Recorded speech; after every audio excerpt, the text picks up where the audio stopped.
Hello everyone, welcome once again in my YouTube channel in AK career academy. तो देखिए, अभी हम लोग इंग्लिश ग्रामर में टेंस को पढ़ रहे हैं, जिसमें पिछले वीडियो में हम आपको बता चुके थे प्रेजेंट परफेक्ट कंटीन्यूअस टेंस के बारे में, और आज के वीडियो में हम स्टार्ट करने वाले हैं पास्ट टेंस को। और चूंकि हमें पता है पास्ट टेंस को भी हम चार भाग में बांट सकते हैं: simple past tense, past continuous tense, past perfect tense और पास्ट परफेक्ट कंटीन्यूअस टेंस। तो इसमें सबसे पहला है सिंपल पास्ट टेंस, जिसको आज हम लोग पढ़ने वाले हैं।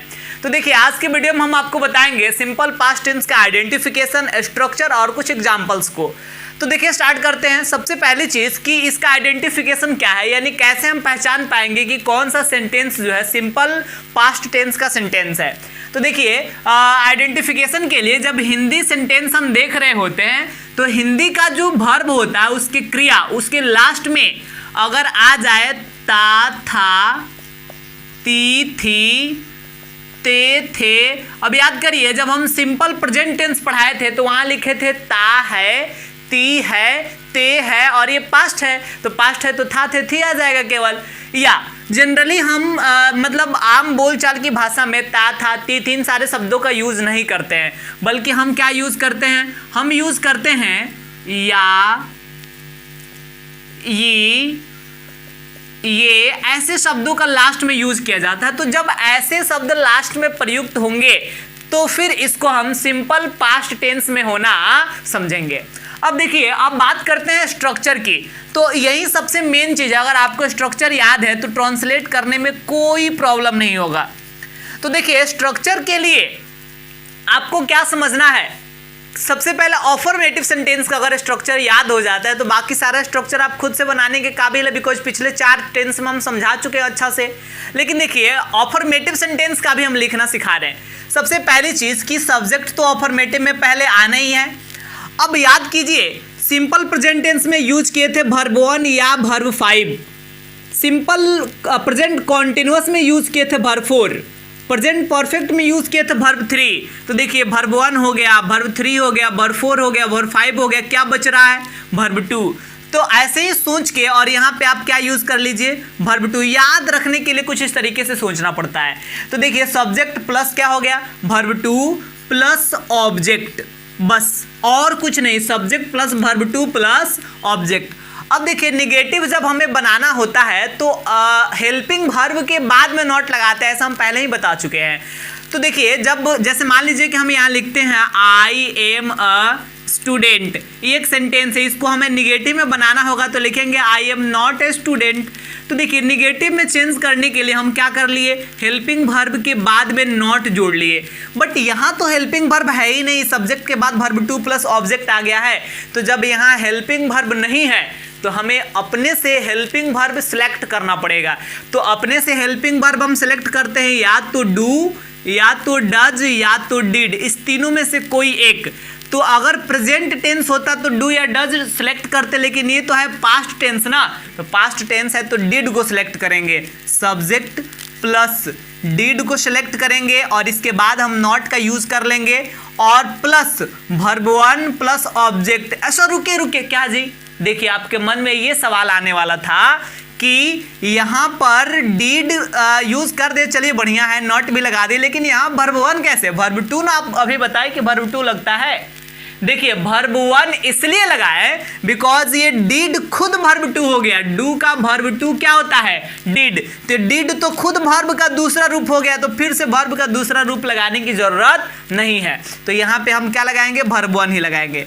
अब जब यस नो क्वेश्चन बनाना होता है तो हेल्पिंग वर्ब को बाहर निकालते हैं। लीजिए, डिड को बाहर निकाल दिए, did plus subject plus verb 1 plus object और लास्टली क्वेश्चन मार्क।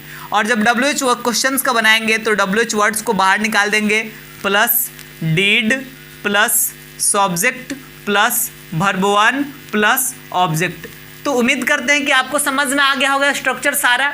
अब आइए इसी स्ट्रक्चर पर बेस्ड करके और हम वेरियस टाइप्स ऑफ बहुत सारे प्रकार के एग्जाम्पल्स को समझाते हैं। तो देखिए, पहला एग्जाम्पल है, उसके पिताजी दिल्ली गए। इस सिंपल पास्ट में है, इसे ट्रांसलेट करना है तो फिर क्या होगा? सब्जेक्ट हिज फादर और इसमें वर्ब टू लगाते हैं, जाना गए तो गो होता है, और गो का वर्ब टू वेंट होता है, तो हो गया her father went to Delhi, उसके पिताजी दिल्ली गए। वह पिछले रात मुझसे मिलने आया, तो इसका क्या हो जाएगा ही। और देखिए आया तो इसका क्या होगा कम, और कम का वर्ब टू होता है केम। और हम आपको पहले ही बता चुके हैं कि जब दो वर्ब एक ही सेंटेंस में दो वर्ब का यूज किया गया रहता है तो लास्ट वर्ब को पहले लिखते हैं। यहाँ दो वर्ब है, एक मिलना और एक आना, तो लास्ट में आया लिखा हुआ इसको पहले लिखना पड़ेगा। तो ही और केम वर्ब टू, और इसके बाद टू लगाकर तब इस वाले वर्ब को लिखेंगे। ही केम टू, मिलना का क्या होता है meet, he came to meet me, और टू के बाद कभी भी वर्ब लगता है ये याद रखना है, पिछले रात यानी लास्ट नाइट। अब चलिए और आगे बढ़ते हैं।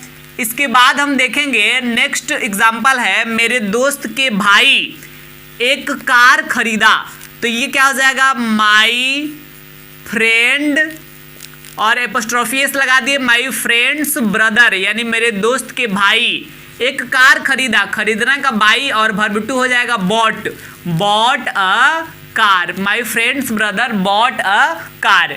वह मुझे हमेशा डिनर पर बुलाती थी, तो इसका हो जाएगा सी बुलाना का। यहाँ पे बुलाना का मतलब जैसे होता है ना कि एक चीज़ है मेरे पास कोई व्यक्ति खड़ा है, कोई लड़का, और जैसे रमेश मेरे पास खड़ा है, हम कह रमेश इधर आ, तो ऐसे बुलाएंगे तो बुलाना का कॉल होगा। लेकिन अगर किसी को हम डिनर पे बुला रहे हैं या कहीं उसको आमंत्रित कर रहे हैं तो यहाँ सेंस इनवाइट का निकलता है, तो यहाँ पे हम लिखेंगे सी इनवाइटेड मी। और देखिए यहाँ हमेशा भी है, तो हम पहले ही बताए थे आपको कि सब्जेक्ट के तुरंत बाद ऑलवेज का यूज हम कर देते हैं, तो हो जाएगा she always invited me on the dinner.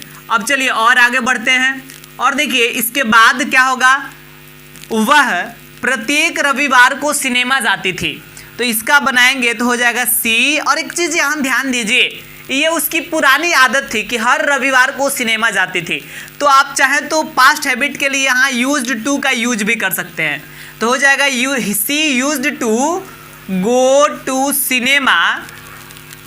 Cinema every Sunday, प्रत्येक रविवार को। चलिए अब और आगे बढ़िए।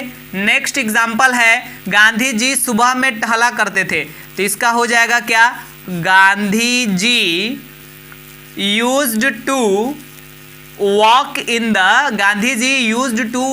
इन द मॉर्निंग। अब देखिए इसके बाद नेक्स्ट एग्जाम्पल क्या कह रहा है, क्या तुम ताजमहल देखे, और इसको हम सॉल्व करते हैं। तो यहाँ चूंकि यस नो क्वेश्चन है तो हेल्पिंग वर्ब बाहर निकालना पड़ेगा, तो हो जाएगा डिड यू, और देखना का सी, वर्ब टू सा होता है लेकिन वर्ब टू ये पहले ही यूज कर दिया गया इसलिए सी ही लिखेंगे, did you see the Taj Mahal. अब और आगे बढ़िए। इसके बाद नेक्स्ट कह रहा है कि राजीव और रंजन आपस में लड़ाई नहीं किए, तो इसको कैसे बनाएंगे, राजीव एंड रंजन